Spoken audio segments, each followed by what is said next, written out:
Hello friends, welcome back to my channel Moms daily.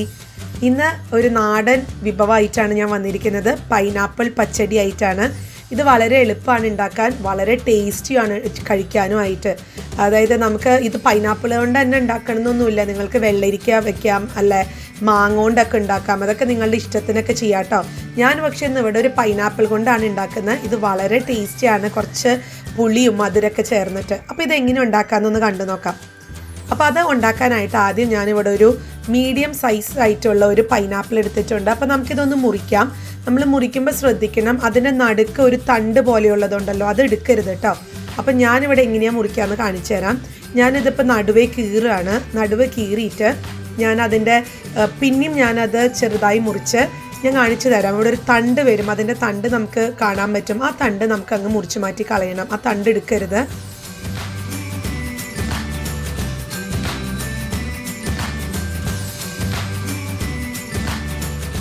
കണ്ടോ, ഇതാണ് ഇപ്പോൾ ഞാൻ ഈ എടുത്ത് കാണിക്കുന്നതാണ് ഇതിൻ്റെ ഒരു തണ്ട്. ഇത് നമ്മൾ ഉപയോഗിക്കരുത് കേട്ടോ. ഇത് നമുക്ക് അതൊന്ന് ചെത്തി അങ്ങ് കളഞ്ഞേക്കാം. എന്നിട്ട് ബാക്കിയുള്ള ഭാഗങ്ങളാണ് നമുക്ക് എടുക്കാനുള്ളത്. ഇത് ഞാനിതിപ്പോൾ ഇവിടെ ചെത്തി കളഞ്ഞിട്ടുണ്ട്.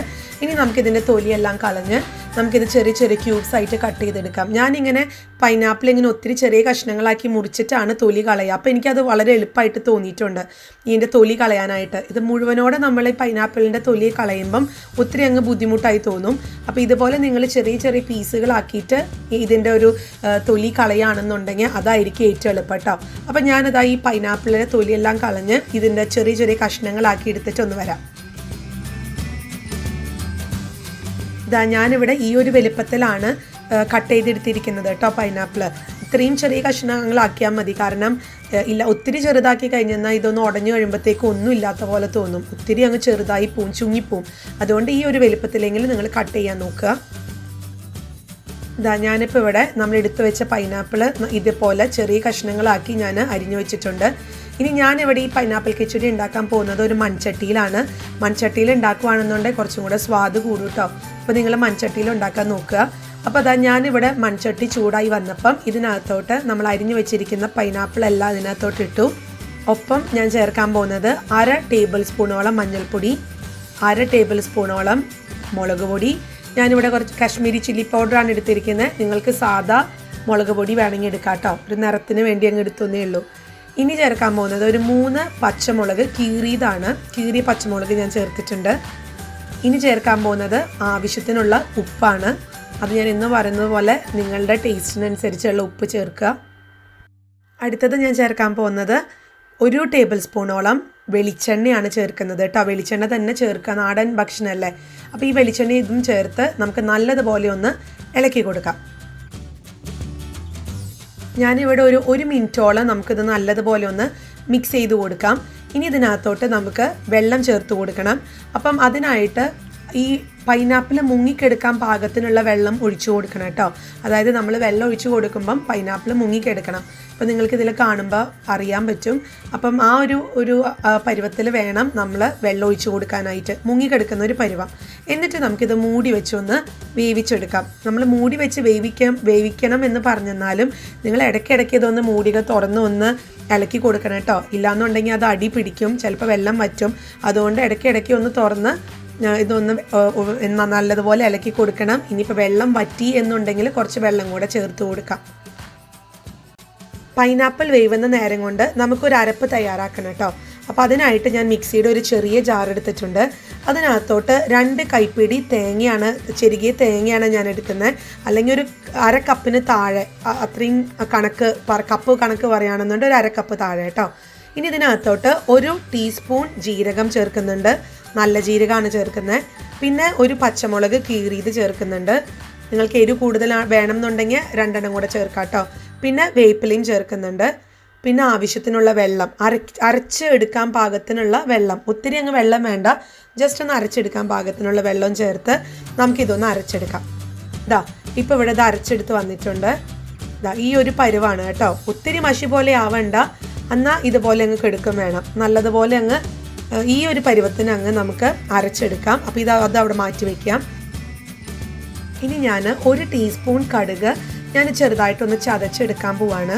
ഈ കടുക് ചേർക്കുന്നതാണ് ഈ പൈനാപ്പിൾ പച്ചടിക്കൊക്കെ ഒരു പ്രത്യേക മണവും ടേസ്റ്റൊക്കെ കൊടുക്കുന്നത് ഈ കടുകാണ് കേട്ടോ. അപ്പോൾ ഈ കടുക് നിങ്ങൾ ചതച്ചത് ചേർക്കാൻ ഒരിക്കലും മറക്കരുത് ഈ പച്ചടിക്ക്, പൈനാപ്പിൾ പച്ചടിക്ക്. അപ്പോൾ ഞാൻ 1 ടീസ്പൂൺ കടുക് എടുത്തിട്ടുണ്ട്. ഇത് നല്ലതുപോലെ ഒന്ന് ചതച്ച് വെച്ചിട്ടുണ്ട്. ഇതൊന്ന് മാറ്റി വയ്ക്കാം. ഇതാ ഞാൻ പൈനാപ്പിൾ ഒന്ന് തുറന്ന് നോക്കുവാണ്. പൈനാപ്പിൾ ഏകദേശം ആയിട്ടുണ്ട്. ഞാൻ ഈ സമയത്ത് 1 ടേബിൾ സ്പൂൺ ശർക്കര ചീവിയത് ഞാൻ ചേർക്കുന്നുണ്ട്. നിങ്ങൾക്ക് വേണമെന്നുണ്ടെങ്കിൽ പഞ്ചസാര ചേർക്കാം, ഇല്ലെങ്കിൽ ശർക്കര പാനിയായിട്ട് ഒഴിക്കാം, ശർക്കരയായിട്ട് ഇടാം, അതൊക്കെ നിങ്ങളുടെ ഇഷ്ടം കേട്ടോ. ഇവിടെ ഞാൻ എടുത്തിരിക്കുന്ന പൈനാപ്പിളിന് കുറച്ച് മധുരം കുറവാണ്, ഒരു പുളിയൊക്കെ ഉണ്ട്, ഒത്തിരി അങ്ങ് പുളിയായിപ്പോയി. അതുകൊണ്ട് ഞാൻ കുറച്ച് പഞ്ചസാര ചേർത്തു, ശർക്കര ചേർത്തു. അപ്പോൾ നിങ്ങളുടെ ഇഷ്ടത്തിന് നിങ്ങൾക്ക് ചെയ്യാം.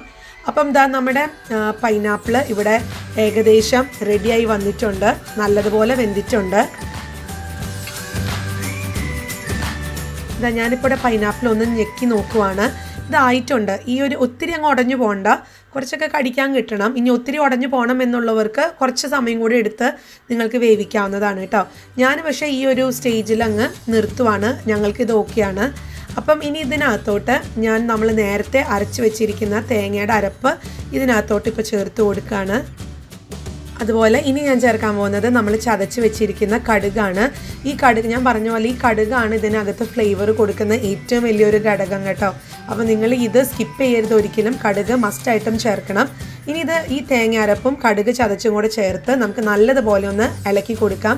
ചെറിയ തീയിൽ വെക്കുക നോക്കുക, എന്നിട്ട് നല്ലതുപോലെ ഇളക്കി കൊടുക്കാം. നമുക്ക് എന്നിട്ട് മൂടി വെക്കാം. മൂടി വെച്ച് ഒരു 3-4 മിനിറ്റും കൂടെ നമുക്ക് ചെറിയ തീയിലിട്ടിട്ട് ഒന്ന് ഇളക്കി, ഇടയ്ക്കൊന്ന് മൂടിയോ തുറന്നൊന്ന് ഇളക്കി കൊടുക്കാം കേട്ടോ. ഈ അരപ്പൊക്കെ നല്ലതുപോലെ ഒന്ന് പിടിക്കട്ടെ.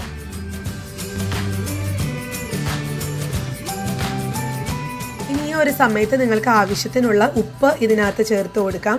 ഞാനിവിടെ കുറച്ച് ഉപ്പ് ചേർത്ത് കൊടുക്കുന്നുണ്ട്, എന്നിട്ടൊന്ന് ഇളക്കി കൊടുക്കാം.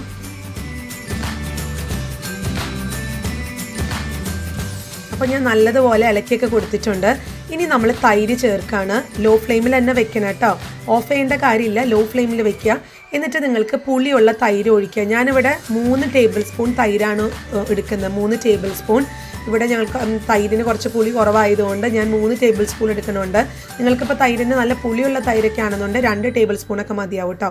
എന്നിട്ട് നമുക്കിത് നല്ലതുപോലെ ഒന്ന് ഇളക്കി കൊടുക്കാം. എന്നിട്ട് ചെറുതായിട്ട് ഒന്ന് തിളച്ച് വരുമ്പോഴത്തേക്ക് നമുക്ക് തീ ഓഫ് ചെയ്ത് കൊടുക്കണം. ഇല്ലാന്നുണ്ടെങ്കിൽ അത് എന്നാ പറയുക, പിരിയാൻ തുടങ്ങും. അതുകൊണ്ട് അങ്ങനെ ചെയ്യരുത്. ഉടനെ തന്നെ ഒരു തിളച്ച് വരുമ്പോഴത്തേക്കും നമുക്കിതിൻ്റെ ഫ്ലെയിം ഒന്ന് ഓഫ് ചെയ്ത് കൊടുത്തിട്ട് ഇനി ഇതിൻ്റെ മേലെ ഒന്ന് താളിച്ചൊഴിക്കണം. അപ്പോൾ അതാ ഞാനിവിടെ ഇതിവിടെ ചെറുതായിട്ട് കണ്ടോ, സൈഡിലൊക്കെ ഇങ്ങനെ ചെറുതായിട്ട് തിളച്ച് വരാൻ തുടങ്ങി. ഞാനിവിടെ ഫ്ലെയിം ഓഫ് ചെയ്തു. ഇനി ഞാനതൊന്ന് താളിക്കാൻ പോവാം.